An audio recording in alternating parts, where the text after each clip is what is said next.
आपको damage control committee का अध्यक्ष बनाएगा, किस तरीके से आप डैमेज करेंगे जो बगावत जो चल रही है, जो जिनको टिकटें मिल गई है वहाँ पर? ऐसा है कि भारतीय जनता पार्टी के कार्यकर्ता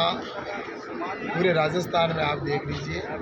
कि वो सभी संगठित हैं। सभी विधानसभाओं के अंदर मेरी सब जगह बात हो रही है और निश्चित रूप से मैं कह सकता हूं कि कार्यकर्ता पार्टी के विचार के साथ हैं और भारतीय जनता पार्टी की सभी जगह अच्छे बहुमत के साथ में जीत के आएंगे और रिकॉर्ड बनाएंगे, क्योंकि कांग्रेस की सरकार से जो इनके कार्यकाल रहा है उससे जनता त्रस्त है, परेशान है और इसलिए मैं कह सकता हूँ कि निश्चित रूप से यहाँ पर अशोक गहलोत के जो शासन है उससे परेशान होकर और जिस तरह से जंगल राज बनाया, भ्रष्टाचार, बहन बेटियों के साथ बलात्कार के अंदर राजस्थान को एक नंबर पर लेके गए, तुष्टीकरण की नीति अपनाई, राम दरबार को तोड़ा गया, ऐसे कई जगह पर मंदिरों को तोड़ने वाली सरकार को राजस्थान के युवा कभी बर्दाश्त नहीं करेगा, किसान कभी उनको माफ़ नहीं करेगा। तो इसलिए मैं कहता हूँ निश्चित रूप से भारतीय जनता पार्टी की सरकार यहाँ पर बनेगी और सभी कार्यकर्ता मिलकर चुनाव लड़ रहे हैं और मिलकर हम निश्चित रूप से जनता के बीच में जाएंगे, जनता से आशीर्वाद मांगे और राजस्थान में भारतीय जनता पार्टी साचौर में सबसे ज़्यादा विरोध हो रहा है। वहाँ पे जो प्रत्याशी है देवजी भाई पटेल, उनकी गाड़ी पे पथराव भी हो गया है। ऐसा है कि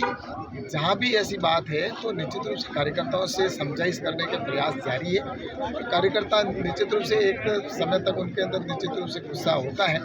लेकिन उनसे बातचीत करके और निश्चित रूप से, क्योंकि भारतीय जनता पार्टी का कार्यकर्ता एक राष्ट्रवादी विचारधारा का होता है और पार्टी हमारी माँ है और मैं सोचता हूँ कि जहाँ भी ऐसी कोई बात है तो उसको निश्चित रूप से समझाइश करके और साथ बैठने का प्रयास है और लगभग सब जगह जहाँ भी टिकटें डिक्लेयर हुई है और आगे भी जो जहाँ भी टिकट डिक्लेयर होगी तो मुझे लगता है कि जितनी भारतीय जनता पार्टी के कार्यकर्ताओं में सामूहिकता है, एकता है, वैसे कांग्रेस के अंदर तो बहुत बड़ी फूट है। उनके तो प्रमुख ऊपर ही सब लड़ाई चल रही है और उनके तो मुख्यमंत्री उनके साथ चलने वालों को कोई नकारा कहता है, कोई निकम्मा कह रहा है, कोई सिर्फ के बाल उतार के मंत्री और अपना मुंडन करवा के आ रहा है, कोई हड़ताल पे जा रहा है, वित्त मंत्री भी धरने पे बैठ रहे हैं। तो उनकी तो आपस में ही सारी क्लेश है। इसलिए जो स्थिति राजस्थान में कांग्रेस की है वो उनके आपस में भी फूट है और जनता भी उनसे परेशान है। इसलिए इस बार जनता के अंदर आपने देखा होगा कि आज जितना उत्साह परिवर्तन यात्रा के अंदर देखा आपने, सभी जगह पर परिवर्तन यात्रा के अंदर एक उत्साह था, आम जन उसका समर्थन कर रहा था। तो ये कांग्रेस के और अशोक गहलोत के विरोध था और भारतीय जनता पार्टी के पक्ष में। तो कैलाश जी, आपका एक बाड़मेर से चुनाव लड़ने की चर्चाएं चल रही है, क्या इसमें कितनी सच्चाई है? ऐसा ही मैं एक भारतीय जनता पार्टी का कार्यकर्ता हूँ और निश्चित रूप से मैं ये कह सकता हूँ कि मुझे जो जिम्मेवारी संगठन ने दी है वो प्रधानमंत्री आदरणीय नरेंद्र मोदी जी ने उसकी जो दी है उसकी मैं निर्वहन कर रहा हूँ और यहाँ पर भी कार्यकर्ताओं की सभी काम कर रहे हैं। भारतीय जनता पार्टी के कार्यकर्ताओं के अंदर जितने भी कार्यकर्ता हैं उन्होंने आज से नहीं मेहनत कर रहे हैं। कार्यकर्ता उस कोरोना के काल के अंदर भी यहाँ के कार्यकर्ताओं ने अपनी जान को जोखिम में डालकर काम किया है। कांग्रेस के जो यहाँ के कार्यकर्ता है वो बिलों में घुसे हुए थे, इनके जो विधायक और इनके मुख्यमंत्री थे वो तो 2 साल तक बाहर ही नहीं निकले।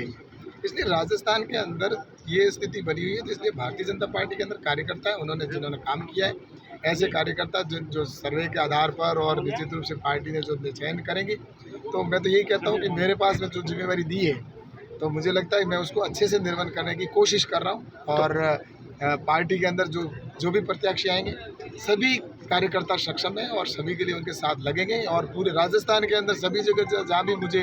पार्टी कहेगी या जहाँ भी आवश्यकता है तो मैं सब जगह जाऊंगा और जनता से निवेदन करेंगे कि एक ऐसा सुशासन लाने वाली राजस्थान में सरकार की आवश्यकता है और निश्चित रूप से यहाँ पर अच्छा माहौल है। बाड़मेर के अंदर तो बहुत अच्छा माहौल बना हुआ है। जितना भ्रष्टाचार यहाँ के विधायक ने किया है बाड़मेर के, वो किसी से छुपा हुआ नहीं है। भ्रष्टाचार से लेकर और कई प्रकार के जो देखता हूँ मैं यहाँ पर आम जहाँ भी जाता हूँ तो बस एक ही चर्चा है कि इस विधायक ने जितना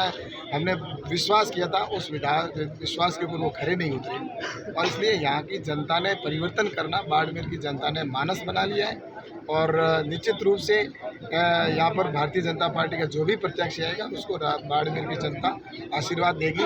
और जो बाड़मेर काम में पीछे रहा है या विकास में पीछे रहा है तो हमारा उद्देश्य ये है कि बाड़मेर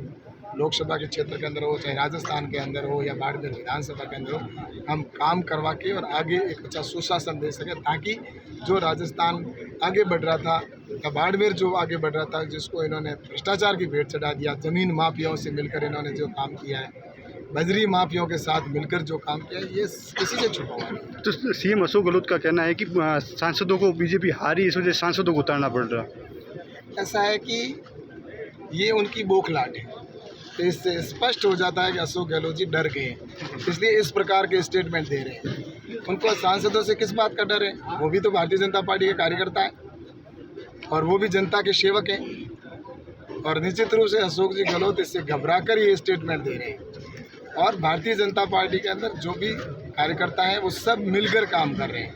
और अशोक जी गहलोत जी से कहना चाहता हूँ, वो अपनी खुद की विधानसभा है जहाँ से वो अपनी सीट भी इस बार बचा ले तो बड़ी चीज़ होगी, क्योंकि अशोक जी गहलोत को भी उनको विधानसभा के अंदर घेरा जाएगा। और इसलिए क्योंकि वहाँ तो वसुंधरा जी को उतार रहे हैं वहाँ पे। अशोक जी गहलोत खुद वहाँ पर जिस तरह से है ना, उस विधानसभा के अंदर मैं गया था, वहाँ के लोग चाहते हैं कि यहाँ पर सिर्फ इन्होंने बाहर घूमा, यहाँ पे कुछ भी नहीं किया, इसलिए यहाँ वहाँ की खुद की विधानसभा के लोग परिवर्तन चाह रहे हैं। तो राजस्थान तो पूरा ही परिवर्तन चाह रहा है। Okay, thank you.